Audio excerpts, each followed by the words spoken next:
नमस्कार अनि जोजोलप्पा नेपाल भाषा एकाडेमीका निम्ति अनक मिडियाको प्रस्तुति र कीर्तिपुर नगरपालिकाद्वारा निर्मित रेडियो शिक्षा कार्यक्रमबाट म पशुपति अर्याल यहाँहरूलाई हार्दिक स्वागत गर्दछु। कीर्तिपुर वडा नम्बर 4 मच्छेगाउँ स्थित नेपाल एपीएफ विद्यालयको माध्यमिक तह अन्तर्गत अतिरिक्त गणित विषयको विषय शिक्षक। म विद्यार्थी भाइ बहिनीहरूको सिकाइ सहजीकरणको लागि कीर्तिपुर नगरपालिकाद्वारा सञ्चालन गरिएको रेडियो शिक्षा कार्यक्रममा नेवा एफएम 106.6 मेगाहर्जबाट बोलिरहेको। मैले आज कक्षा 10 को अतिरिक्त गणित विषयको बारेमा जानकारी गराउने उद्देश्यले यहाँहरू समक्ष उपस्थित भएको छु। विद्यार्थी भाइ बहिनीहरू, आजको कक्षामा म कुनै निश्चित विषयवस्तुमा प्रवेश नगरी अतिरिक्त गणित विषयको स्वरूप, संरचना, महत्त्व तथा यसको आवश्यकताको सन्दर्भमा विशेष रूपले चर्चा गर्नेछु है त। फेरि अर्को कक्षामा कुनै निश्चित विषयवस्तु लिएर अवश्य पनि आउने नै छु। विद्यार्थी भाइ बहिनीहरू, अतिरिक्त गणित विषय कक्षा 9 मा आइसकेपछि मात्र तपाईहरूको लागि छनौटमा राखिएको विषय हो।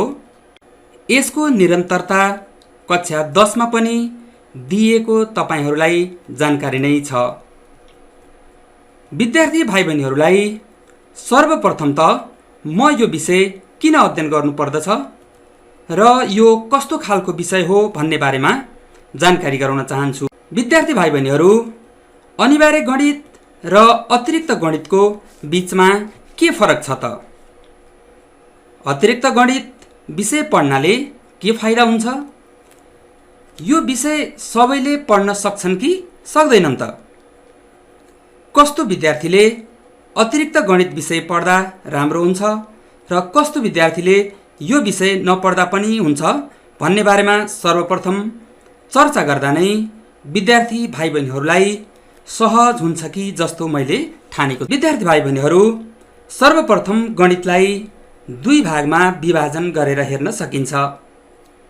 एउटा व्यावहारिक गणित यानि कि अप्लाइड म्याथमेटिक्स र अर्को शुद्ध गणित यानि कि प्योर म्याथमेटिक्स।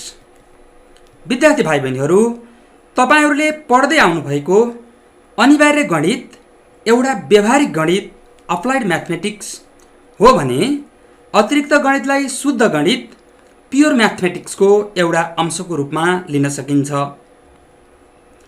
त्यसैले अनिवार्य गणित जस्तै तत्कालै यसको व्यवहारमा प्रयोग गर्न केही अप्ठ्यारो भए तापनि दीर्घकालीन रूपमा यसको प्रयोग भने पक्कै पनि छ। अब विद्यार्थी भाइ बहिनीहरू तथा कतिपय अभिभावकहरूलाई समेत ऐच्छिक विषयको रूपमा कुन विषय पढ्दा उपयुक्त होला त भन्ने कुराको दोधारमा परेको देखिन्छ र सही मार्गदर्शनको अभावमा विद्यार्थीहरूले आफ्नो रोजाइको विषय पढ्न नपाउने, फलस्वरूप उसले सम्बन्धित विषयमा राम्रो अङ्क समेत प्राप्त गर्न सक्दैनन्। त्यसैले म विद्यार्थी भाइ बहिनी तथा अभिभावकहरूलाई समेत के भन्न चाहन्छु भने सर्वप्रथम त विद्यार्थीको चाहना तथा उसको गणितप्रतिको लगाव कस्तो छ त्यसमा ध्यान दिनु जरुरी छ। यदि उसलाई गणित विषय गाह्रो लाग्छ भने उसलाई अन्य उपलब्ध ऐच्छिक विषयहरू पनि पढाउन सकिन्छ र उक्त विषयमा विद्यार्थीले राम्रो दक्षता हासिल गर्न पनि सक्दछ। कतिपय विद्यार्थीहरूमा ऐच्छिक गणित विषय धेरै जान्ने र तीक्ष्ण दिमाग भएकोले मात्र पढ्ने विषय हो भन्ने भ्रम रहेको पनि पाइन्छ। तर विद्यार्थी भाइ बहिनीहरू, यो विषय पनि अन्य विषयहरू जस्तै विषय नै हो र सबै विद्यार्थीहरूले यसलाई अपनाएर अगाडि बढ्न सक्दछन्। मात्रै विद्यार्थीले के कुरामा ध्यान दिनु जरुरी छ भने मेरो दिमाग गणिते छ वा छैन। यसको अर्थ मलाई गणित विषय पढ्दा मजा आउँछ कि आउँदैन। यदि तपाईलाई गणित विषय गाह्रो लागिरहेको छ भने विद्यालयले उपलब्ध गराएको अन्य ऐच्छिक विषयहरूको अध्ययन गर्दा पनि राम्रो हुन्छ। कुनै पनि विषय आफैमा राम्रो वा नराम्रो भन्ने चाहिँ हुँदैन। मात्रै कुरा के हो भने यसको महत्त्व फरक फरक क्षेत्रमा उत्कृष्ट नै हुन्छ। सम्बन्धित विषयमा विद्यार्थीले कति राम्रो अध्ययन गरेको छ भन्ने कुराले महत्त्वपूर्ण भूमिका खेल्दछ। संस्कृतमा एउटा श्लोक छ नि, अल्प ज्ञानम भयङ्करम, र यसलाई अङ्ग्रेजीमा पनि भनिन्छ लिटिल नलेज इज डेन्जरस। तपाईले आफै अनुमान लगाउनुहोस् त विद्यार्थी भाइ बहिनीहरू, यदि राम्रोसँग नजानेको पाइलटले जहाज चलायो भने के होला त? त्यस्तै एउटा अध्यक्ष डाक्टरले बिरामीको अपरेसन गर्यो भने के हुन सक्छ? पक्कै पनि यसका नतिजाहरू राम्रा हुन सक्दैनन्। त्यसैले राम्रोसँग दक्षता हासिल गरेमा हरेक विषयको आआफ्नो क्षेत्र तथा महत्त्व अति नै रहेको छ विद्यार्थी भाइ बहिनीहरू। अब म विद्यार्थी भाइ बहिनीहरूलाई अतिरिक्त गणित विषयको विशेष गरेर के महत्त्व रहेको छ त भन्ने बारेमा केही चर्चा गर्न चाहन्छु। विद्यार्थी भाइ बहिनीहरू, तपाईँ पछि विज्ञान विषय अध्ययन गर्न चाहनुहुन्छ र भविष्यमा गएर मेडिकल अथवा इन्जिनियरिङतर्फ जाने सोच बनाउनु भएको छ भने यसको अध्ययन अत्यन्तै महत्त्वपूर्ण छ।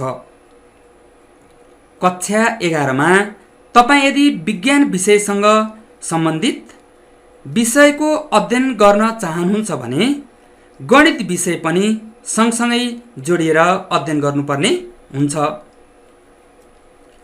त्यसको लागि तपाईहरूले कक्षा 10मा पढ्ने अतिरिक्त गणितले ठूलो भूमिका खेलेको हुन्छ।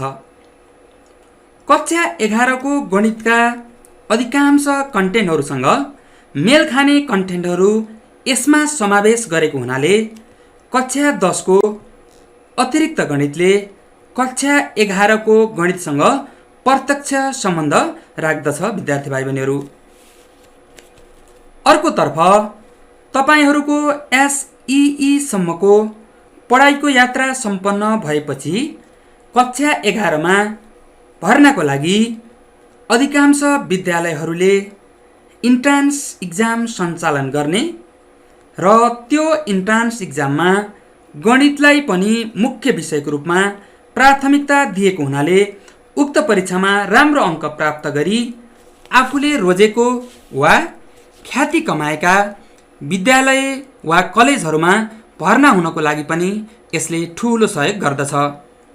अझै विभिन्न विद्यालयहरूले त स्कलरसिप प्रदान गर्नको लागि यसै इन्ट्रान्स इक्जामलाई आधार समेत बनाउने हुनाले पनि यदि गणित विषयबाट सोधिएका प्रश्नहरूको सही समाधान गर्न सक्यो भने यसको पनि विद्यार्थीहरूले राम्रो फाइदा लिन सक्दछन्। विज्ञान विषयसँग मात्र सम्बन्धित नभएर अतिरिक्त गणितको सम्बन्ध व्यवस्थापन संकायसँग पनि उत्तिकै दरिलो र अतुलनीय छ। Accountancy, business studies, economics, marketing लगायतका विषयहरूमा पनि विशेष गरी ऐच्छिक गणितसँग प्रत्यक्ष वा अप्रत्यक्ष रूपमा गाँसिएका छन्। त्यसैले कक्षा 10मै यो विषय राम्रोसँग अध्ययन गरेका विद्यार्थीहरूलाई विज्ञान विषयको अतिरिक्त व्यवस्थापनसँग सम्बन्धित विषयहरू अध्ययन गर्दा पनि उत्तिकै टेवा पुग्ने देखिन्छ।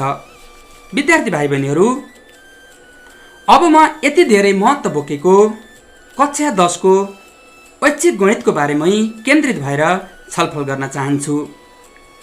विद्यार्थी भाइ बहिनीहरू, कक्षा 10को अतिरिक्त गणितमा जम्मा 8वटा इकाइहरू समावेश गरिएका छन्, जसमा 1 बीजगणित यानि कि अल्जेब्रा, 2 सीमितता र निरन्तरता लिमिट एन्ड कन्टिन्युटी, 3 म्याट्रिक्स,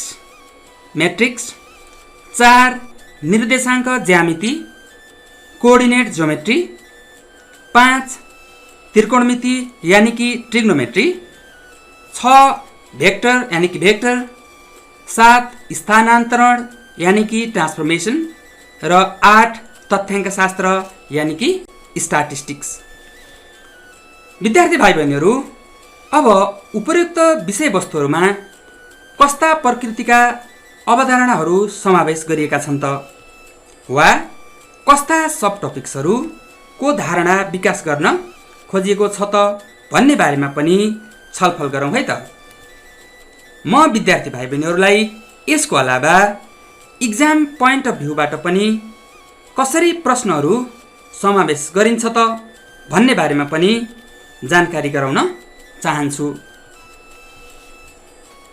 विद्यार्थी भाइ बहिनीहरू, ऐच्छिक गणितको सबैभन्दा लामो कन्टेन्ट भनेको नै अल्जेब्रा हो।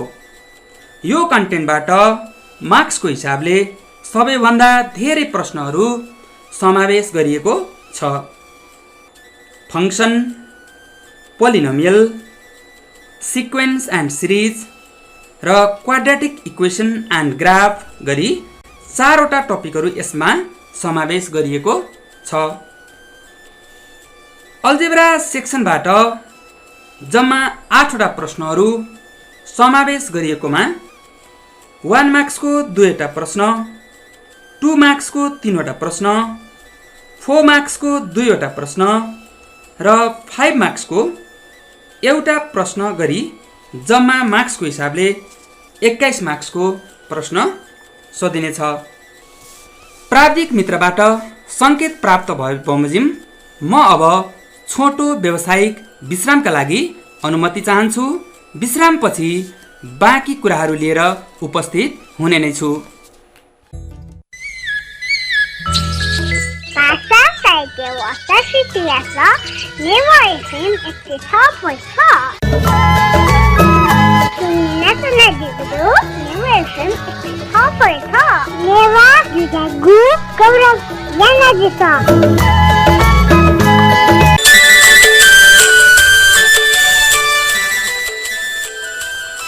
व्यावसायिक विश्रामपछि पुनः स्वागत गर्न चाहन्छु। तपाईँ अहिले नेवा एफएम 106.6 मेगाहर्ज सुन्दै हुनुहुन्छ। कीर्तिपुर नगरपालिकाद्वारा निर्मित यो कार्यक्रम तपाईँ आफ्नो मोबाइलमा हाम्रो पात्रो एप डाउनलोड गरी हाम्रो रेडियोमा पनि सुन्न सक्नुहुनेछ। त्यस्तै गरी www.nevafm.com.np लगइन गरी विश्वको कुनै पनि कुनाबाट सुन्न सक्नुहुनेछ। विद्यार्थी भाइ बहिनीहरू, अब म विद्यार्थी भाइ बहिनीहरूलाई अतिरिक्त गणितको अर्को महत्त्वपूर्ण कन्टेन्ट लिमिट कन्टिन्युटीको बारेबाट छलफल गर्न चाहन्छु। विद्यार्थी भाइ बहिनीहरू, ऐच्छिक गणितमा समाहित अर्को महत्त्वपूर्ण कन्टेन्ट लिमिट एन्ड कन्टिन्युटी हो। यसको अवधारणा गत वर्षदेखि पाठ्यक्रममा समावेश गरिएको नयाँ अवधारणा हो। विद्यार्थी भाइ बहिनीहरू, कक्षा 11 को क्यालकुलस पाठसँग यसको प्रत्यक्ष सम्बन्ध रहेको हुनाले कक्षा 10 मा यसको अध्ययन गर्नाले कक्षा 11 को लागि ठूलो सहयोगी हुन पुग्दछ। मार्क्सको हिसाबले यो सबैभन्दा सानो कन्टेन्ट अन्तर्गत पर्दछ। यसबाट सोधिने जम्मा 2वटा प्रश्नहरू मध्ये एउटा 1 मार्क्सको भेरी सर्ट र अर्को चाहिँ 4 मार्क्सको लङ क्वेसन समावेश गर्दा जम्मा 5 मार्क्स हुनेछ। विद्यार्थी भाइ बहिनीहरू, ऐच्छिक गणितमा समाविष्ट अर्को महत्त्वपूर्ण कन्टेन्ट म्याट्रिक्स हो। विद्यार्थीहरूले सजिलो रूपमा लिने विषयवस्तुहरू मध्ये यो म्याट्रिक्स पनि एउटा विषयवस्तु अन्तर्गत पर्दछ। यो विषयवस्तुमा यसै वर्ष नयाँ कन्सेप्टको रूपमा थपिएको छ क्रामर्स रुल विधि।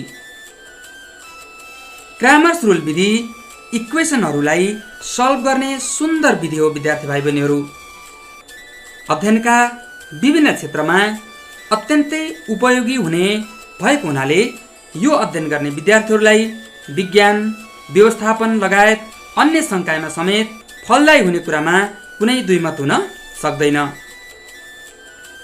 यस च्याप्टरबाट समावेश गरिने 4वटा प्रश्नहरूमा एउटा भेरी सर्ट क्वेसन 1 मार्क्सको, 2वटा सर्ट क्वेसन 2 मार्क्सको र एउटा चाहिँ लङ क्वेसन 4 मार्क्सको गरी जम्मा 9 मार्क्सको प्रश्नहरू समावेश गरिएको छ। विद्यार्थी भाइ बहिनीहरू, त्यस्तै गरेर निर्देशाङ्क ज्यामिति ऐच्छिक गणितको तेस्रो ठुलो विषयवस्तु हो। निर्देशाङ्क ज्यामितिलाई 4वटा साना इकाइहरूमा विभाजन गरिएको छ, जस अन्तर्गत angle between two lines, pair of straight lines, कनिक सेक्सन र सर्कल पर्दछन्। कनिक सेक्सन चाहिँ यसै वर्षदेखि समाविष्ट नयाँ अवधारणा हो। यसको पनि माथिल्ला कक्षाहरूमा प्रत्यक्ष कनेक्सन भएको हुनाले विद्यार्थीहरूमा यसको राम्रोसँग धारणा विकास गर्न सकियो भने उनीहरूको भविष्यमा गएर हुने सिकाइहरूमा पक्कै पनि यो सहायक सिद्ध हुनेछ। त्यस्तै गरेर angle between two lines, pair of straight lines र सर्कल टपिक्सहरू पनि अत्यन्तै आवश्यकीय र महत्त्वपूर्ण विषयवस्तुहरू हुन्। यस्ता विषयवस्तु कक्षा 11मा मात्र नभएर इन्जिनियरिङका विभिन्न ब्रान्चहरूमा पनि पढाइ हुने हुनाले यिनीहरूको पनि विशेष महत्त्व रहेको छ। विद्यार्थी भाइ बहिनीहरू, अब यस कन्टेन्टबाट कस्ता र कतिवटा प्रश्नहरू सोधिन्छ त भन्ने बारेमा छलफल गरौँ है त। निर्देशाङ्क ज्यामितिबाट जम्मा 6वटा प्रश्नहरू समावेश गरिएको छ।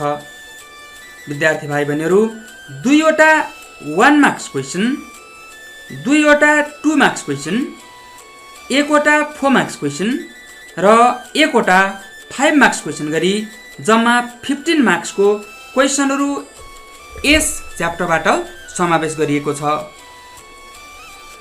15% अङ्क यही एउटा कन्टेन्टबाट मात्रै सोधिने हुनाले ऐच्छिक गणितमा राम्रो ग्रेड प्राप्त गर्नको लागि विद्यार्थीहरूले यसका सबै प्रश्नहरूलाई समाधान गर्नुपर्दछ। ऐच्छिक गणितको दोस्रो ठुलो विषयवस्तुको रूपमा रहेको त्रिकोणमिति अर्को एउटा अत्यन्तै महत्त्वपूर्ण र आकर्षक च्याप्टर पनि हो। क्वेसन भेरिएसन धेरै भएको हुनाले कतिपय विद्यार्थीहरूले यसलाई गाह्रो टपिकको रूपमा पनि लिने गरेका छन्, तर वास्तवमा यो टपिक र यसमा भएका प्रश्नहरू गाह्रो पक्कै पनि छैनन्। बरु यसमा विद्यार्थीहरूले अभ्यास भने धेरै नै गर्नुपर्ने हुन्छ। भनिन्छ नि, practice makes a man perfect. विद्यार्थीहरूले आफ्नो दिमागी ज्ञानको प्रयोग गर्दै एउटै प्रश्नलाई समेत विभिन्न तरिकाले समाधान गर्न सक्ने हुनाले विद्यार्थीको दिमागलाई यसले झनै फराकिलो, फुर्तिलो र गहन तरिकाले सोच्न सक्ने गरी परिपक्व बनाइदिन्छ। प्रयोग गरिने फर्मुलाहरू केही धेरै भएको हुनाले पनि विद्यार्थीहरू अन्यलमा परेको देखिन्छ। फेरि फर्मुलाहरू मात्र घोकेर पनि हुँदैन विद्यार्थी भाइ बहिनीहरू। सही फर्मुला सही ठाउँमा प्रयोग गर्न सकियो भने मात्र सही उत्तर आउन सक्ने देखिन्छ। त्यसैले विद्यार्थी भाइ बहिनीहरू, यो च्याप्टरमा भएका क्वेसनहरूलाई सल्भ गर्दा धैर्यतापूर्वक सोच विचार गरेर सही सूत्रलाई सही ठाउँमा प्रयोग हुने गरी गर्नुपर्दछ। विद्यार्थी भाइ बहिनीहरू, यस विषयवस्तुबाट जम्मा 20 नम्बरको प्रश्नहरू समावेश गरिएको छ। 1 नम्बरको 2वटा प्रश्न, 2 नम्बरको 3वटा प्रश्न, 4 नम्बरको 3वटा प्रश्न गरी प्रश्न सङ्ख्या भने 8 रहेको छ। यसरी 20% को अङ्कभार रहेको यस्तो महत्त्वपूर्ण विषयवस्तुलाई विद्यार्थी भाइ बहिनीहरूले उत्तिकै मेहनतका साथ अध्ययन गर्नुहुनेछ भन्ने मैले आशा लिएको छु। विद्यार्थी भाइ बहिनीहरू, अर्को महत्त्वपूर्ण विषयवस्तु भेक्टर हो। भेक्टरलाई 2वटा टपिक्समा विभाजन गरेर अध्ययन अध्यापन गर्न सकिनेछ। स्केलर प्रोडक्ट र भेक्टर ज्यामिति यसका मुख्य 2वटा अवधारणाहरू रहेका छन्। भेक्टरको स्केलर प्रोडक्टमा भेक्टरसँग सम्बन्धित सामान्य हिसाबहरू समावेश गरिएको छ। स्केलर प्रोडक्टका विशेषताहरू, कुनै दुई भेक्टर बीचको कोण निकाल्ने, unit vector, parallel vectors, perpendicular vectors, like vectors, unlike vectors लगायतका बेसिक कन्सेप्टहरूको पनि यसमा चर्चा गरिनेछ भने अर्कोतर्फ भेक्टर ज्योमेट्रीमा भेक्टरसँग सम्बन्धित विभिन्न थ्योरमहरूको बारेमा अध्ययन राखिएको छ। यस विषयवस्तुबाट जम्मा 10 नम्बरका प्रश्नहरू समावेश गरिनेछ। एउटा 1 नम्बरको प्रश्न, दुईवटा 2 नम्बरका प्रश्नहरू र एउटा चाहिँ 5 नम्बरको लामो प्रश्न पनि समावेश गर्दा जम्मा प्रश्नहरूको सङ्ख्या भने 4 रहेको छ। विद्यार्थी भाइ बहिनीहरू, स्थानान्तरण यानि कि ट्रान्सफर्मेसन ऐच्छिक गणितको अर्को विषयवस्तु हो। स्थानान्तरणलाई अन्य 3वटा साना इकाइहरूमा विभाजन गरिएको छ।